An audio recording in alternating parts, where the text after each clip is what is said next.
Sylvie Vartan persona non grata chez Johnny et Laetitia Hallyday, les relations distendues depuis longtemps.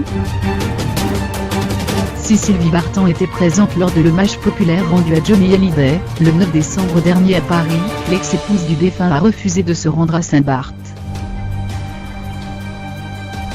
Une décision vivement critiquée par le clan. Mais ce n'est pas une surprise, car à en croire certains, les relations entre Sylvie Vartan et les Hallyday étaient distendues depuis longtemps. Durant plus de 15 ans, Sylvie Vartan et Johnny Hallyday ont vécu une histoire d'amour tumultueuse, rythmée par les infidélités de l'idole des jeunes, des ruptures, des réconciliations, la naissance d'un enfant prénommé David mais aussi des duos mythiques.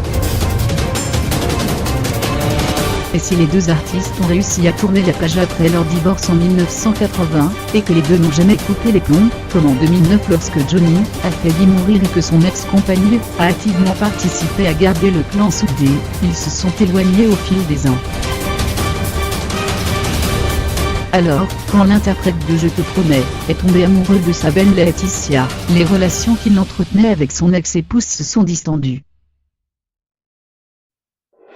Installés tous les deux à Los Angeles en Californie, Johnny Hallyday et Sylvie Vartan ne se voyaient pas souvent.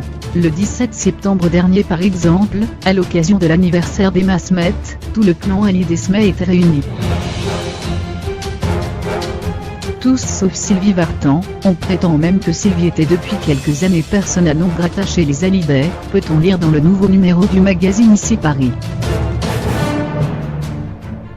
L'interprète de La plus belle pour aller danser a aussi refusé d'assister à l'inhumation de son ex-époux à Saint-Barth, au Hugrave, il avait choisi d'être enterré. Une décision pas vraiment appréciée par la famille, c'est triste, c'est même indécent. La volonté de Johnny reste, celle de Johnny est justement, s'il voulait venir à Saint-Barth, c'est pour avoir cette espèce de solitude, dont il avait peut-être besoin, a d'ailleurs commenté Jean-Claude Vermont au micro de la radio RTL.